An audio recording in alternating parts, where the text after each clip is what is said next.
At what stage of implementation is the Jericho-Gaza Accord now at this stage? Well, we have completed our part in the agreement of Gaza-Jericho first, and it's now up to the Palestinians to prove on the security issues, on the economic, social issues, that they are capable to run these two places in accordance to the agreement. So I was talking to some of their leaders, and I get the impression that they are stone broke. They don't have any money. How do you... As you know, the money has to be given to them, and we are for it, by the donors that are the United States, the European countries, Japan. And these countries, the donors countries, committed to $2.2 billion in 5 years. The problem is that they demanded first that the Gaza-Jericho agreement will be achieved and be implemented. Second, that there will be an accountable system through which they can channel the money. In the meeting that took place in Paris last Wednesday, Thursday, $42 million were appropriated to the PLO, to the Palestinians, for 3 months of covering the costing of the administration in these two places, in Gaza and Jericho. Since it happened last week, the problem is, of course, how it will work. It has to be worked between the donors and the Palestinians. We have no part in it. So, but my impression was that you did have a part, to the extent that when they were stone broke, you exerted your influence and you gave them $5 million, or you got them $5 million through your first, the United States realized that there is a danger that the police force of the Palestinians, once it will not be paid, there will be a real problem how the policemen will feed themselves, will send money to their families. And the danger was that they either do something which is not allowed, and thanks God, the $5 million. I mean, do you have something like mutiny in mind? I mean, is that? I don't know what. I'm not speaking about mutiny. I believe that so far the Palestinian police fulfills its jobs. One has to bear in mind that they are, for 20 years we're not in the area, if not 27 years. It takes time to adjust, to know all the complications of what was agreed in the agreement about how to cooperate with us, joint patrols, joint centers of coordination. It takes time everywhere till decisions that are made on the paper are translated into realities on the ground. Therefore, the $5 million that the United States gave was given as salaries to the Palestinian police, and I believe it was a right decision. In addition, Israel committed itself for the next 5 years to give $5 million per year. And we were asked to do it quicker, and we are going to do it quicker than that. At the beginning it will be 6 or 7 million, something of this kind. We are living in strange times in history, because Yasser Arafat has now become a regular letter writer to you. And I believe in the course of 2 or 3 letters that he's written, he has demanded some more money, I think $150 million. Well, it's true that he put certain demands, because we'll have... What is this $150 million? He asked as advance payment for what we are committed. Once we'll collect together taxes and other levies that we have to put on import to the territories. Second, we are committed vis-à-vis the Palestinians that work in Israel that their social security and part of the income tax that we collect from them will be given to the Palestinians. But there is no hope that we will get this kind of money. Sir, when Nelson Mandela came out of prison, you know, he immediately said that de Klerk is a man I trust. He's a man of honor. And de Klerk said exactly similar things about Mandela. And I get the impression here in Israel that the Israeli leadership is doing business with a man it does not trust. Well, this is not the case. We are partners to the agreement that we signed in Washington, worked out in Oslo. We partners to make sure that this agreement will be implemented. Each side has the right to demand that the commitments of the another side will be respected and be carried out.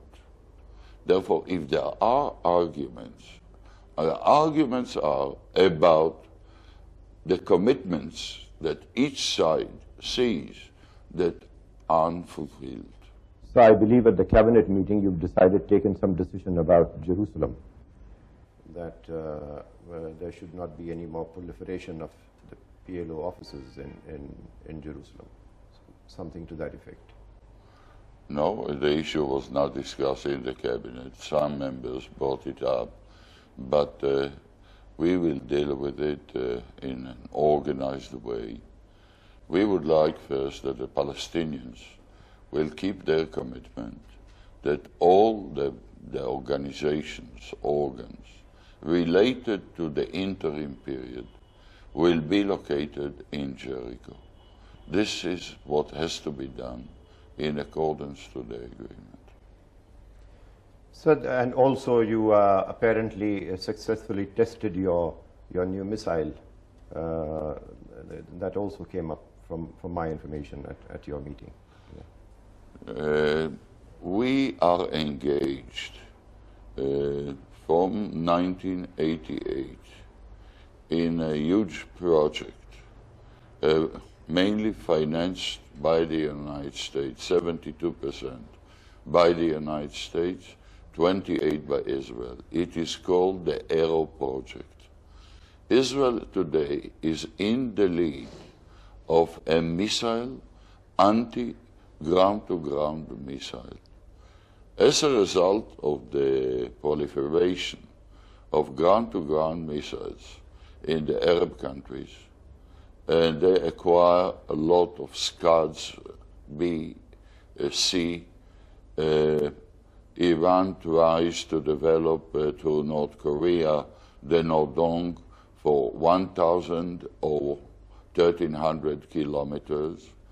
We developed the Arrow as a missile, anti-ground-to-ground missile.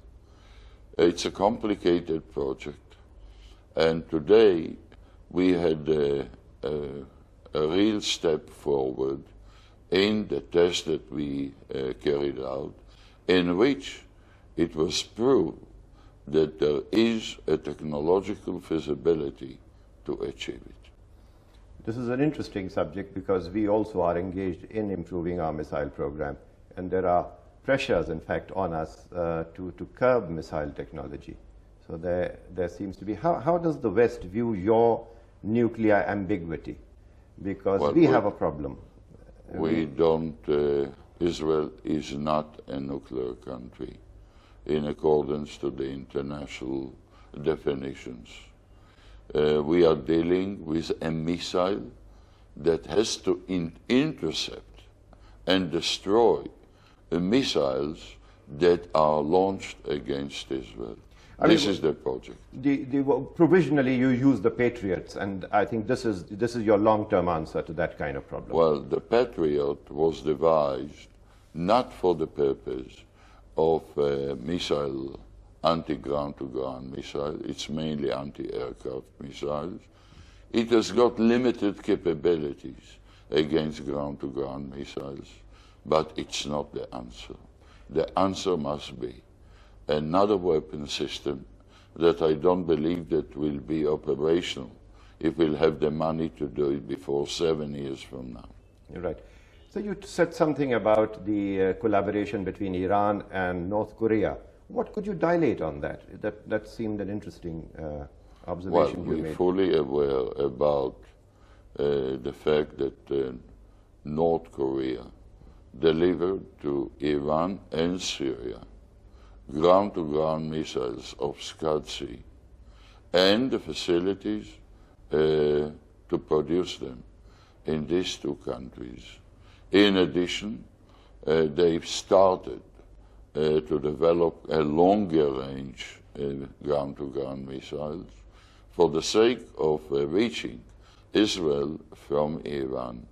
For that, there is a need to have the range of 1,300 kilometers. This development worries Japan because the meaning, if such a missile will be operational in North Korea, from North Korea in this range, they can reach several points, sensitive points also in Japan. Therefore, pressure was made on North Korea, and to the best of my knowledge, this project was postponed, was not cancelled, but was postponed.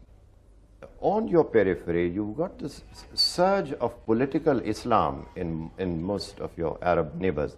How do you explain it as a student of political science? Well, I'm not student anymore, even though I have to learn every day from the changing realities on the international scene and the Middle East. We face a wave of a certain fundamentalistic, radical Islamic movement that interpreted in its own way the Quran, the holy book of the Muslims, and I would call it Khomenism without Khomeini. This movement works quite efficiently in many quarters of the Arab world and might be even in the Islamic world. They present an Islamic response to the way of the life of the individual, the community, and a Muslim country. And they found roots of Islamic fundamentalism in many Arab countries, the Muslim brothers of the past. And there is no confrontation between being Khomenism means the origin is Iran, and the national aspiration of every extreme Islamic movement in its own country, within its own people.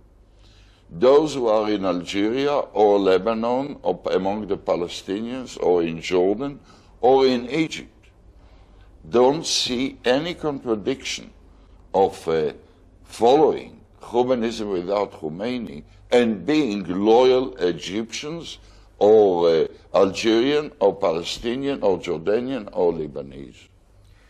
Therefore, they have found a solution of ideology, extreme one, using terror as the means to achieve their goal, but adjust itself not to be at least appearing to the various Arab countries or Muslim countries and peoples as an occupation by Iran.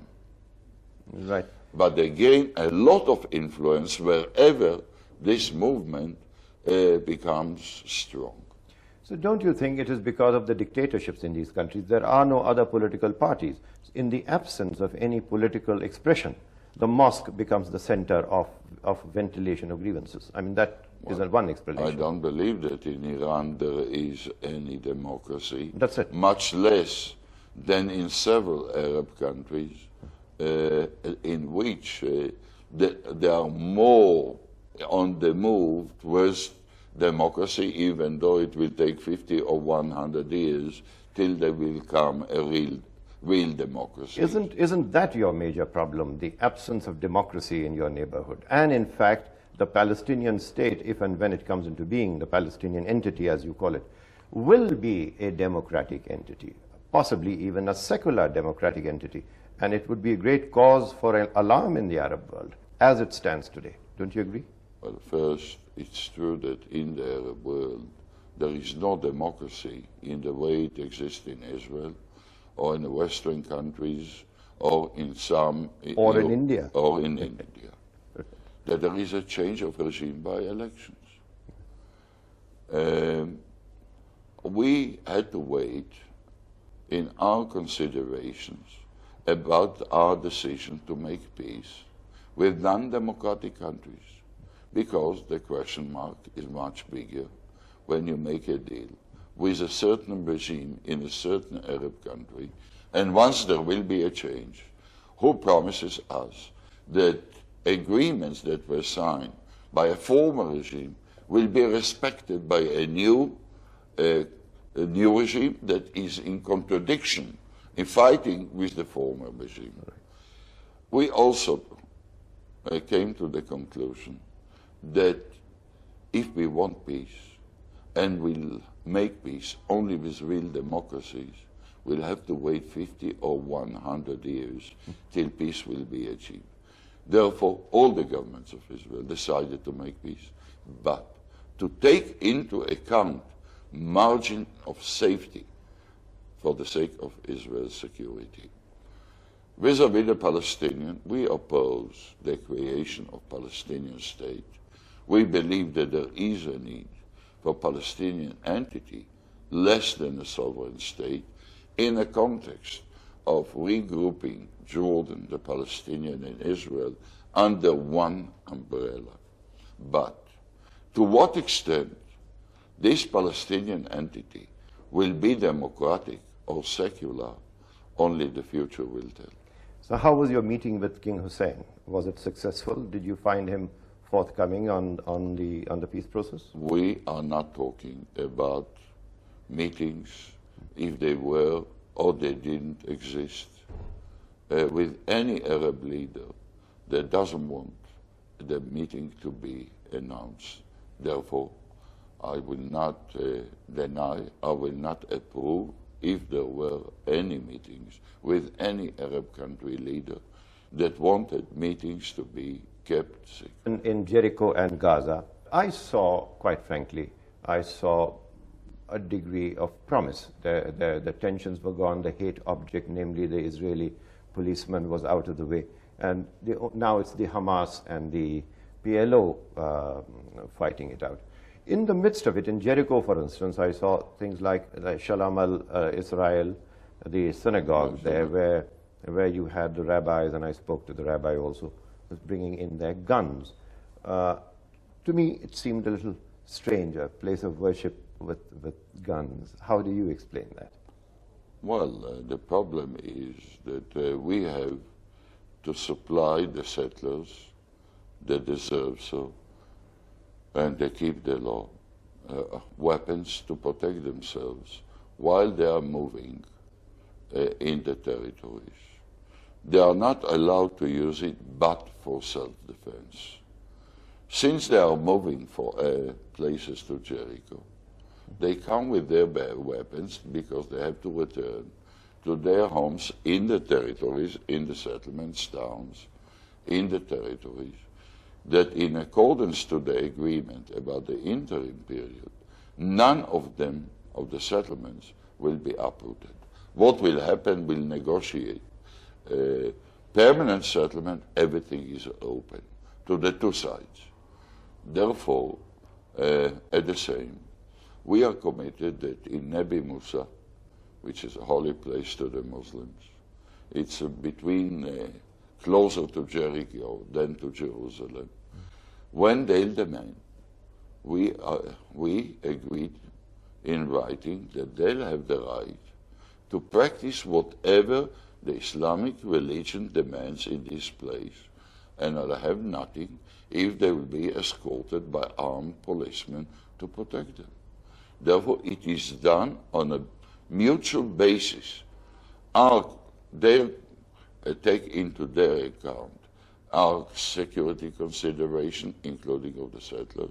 We will take into our considerations whatever is needed when they have to go to Nabi Musa to practice what the Islam, in accordance to their interpretation, has to do with them. The Holocaust took place in Europe.